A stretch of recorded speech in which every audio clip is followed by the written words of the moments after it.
Fala galera, eu sou o Bruno e no vídeo de hoje a gente vai falar sobre placa-mãe. Na hora de montar o computador novo, pouca gente considera bem qual placa-mãe escolher. Isso se dá porque a escolha da placa-mãe não vai melhorar os seus jogos, não vai fazer com que o seu sistema carregue mais rápido, não vai aumentar os seus FPS, nem vai fazer o seu vídeo renderizar mais rápido. Então, por que a gente precisa se preocupar na hora de escolher uma placa-mãe? Um bom motivo é que a placa-mãe é responsável por conectar todos os componentes do computador. Então imagina que você pede aquele seu amigão para trazer aquele processador top dos Estados Unidos e quando chega aqui o processador simplesmente não encaixa na placa-mãe.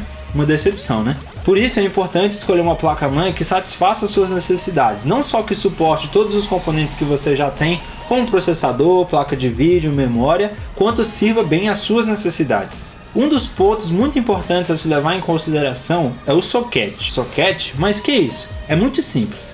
Por exemplo, você consegue conectar um cabo DVI numa entrada HDMI? Não.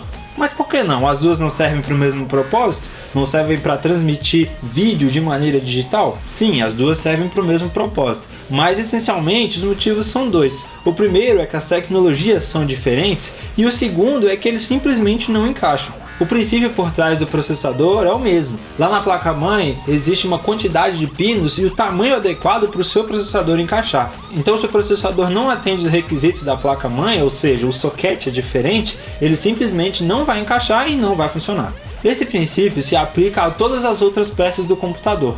Então, como vocês podem ver na imagem, cada tipo de memória tem uma quantidade de pinos. Se você comprar errado, ela simplesmente não vai encaixar. Mas e o HD e a placa de vídeo? Hoje em dia, nenhum fabricante faz mais HDs que não tenham uma entrada SATA ou uma placa de vídeo que não seja PCI Express. Então, quanto a isso, você não precisa se preocupar, não tem erro. Mas na hora de comprar uma placa-mãe, o que muda de uma para outra? O que você deve levar em consideração? Além dos componentes que acabamos de falar, cada placa-mãe tem tecnologias que diferem. Por exemplo, aí no seu computador, você tem uma porta USB que seja assim?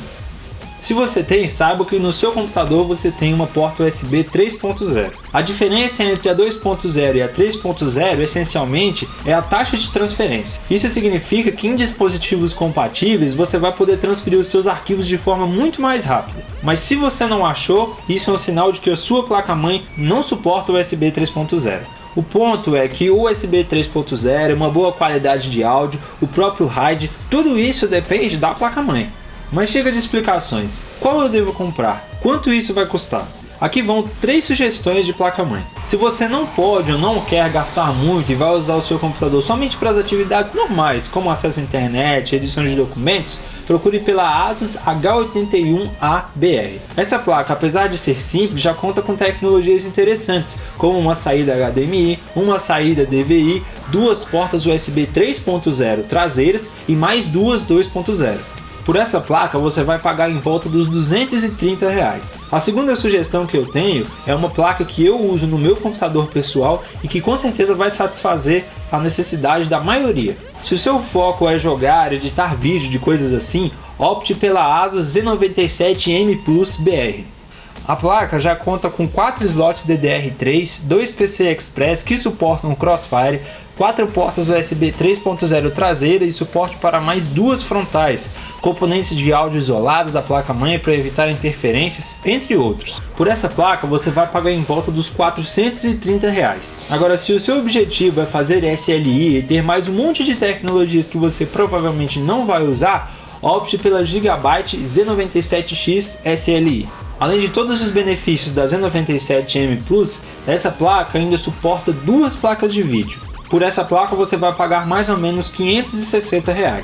Todos os preços mencionados são do site da Kabum e o link da loja você encontra na descrição. É claro que se você for olhar no site da fabricante, você vai achar várias tecnologias que são muitas vezes até difíceis de explicar. Mas não se preocupe, escolhendo alguma dessas placas você vai estar fazendo uma boa escolha. Espero que eu tenha ajudado você a fazer uma boa escolha da sua placa-mãe e agora você tenha mais certeza de qual é a ideal para você. Não se esqueça de deixar o seu like, de comentar e de se inscrever para acompanhar os próximos vídeos. Peace!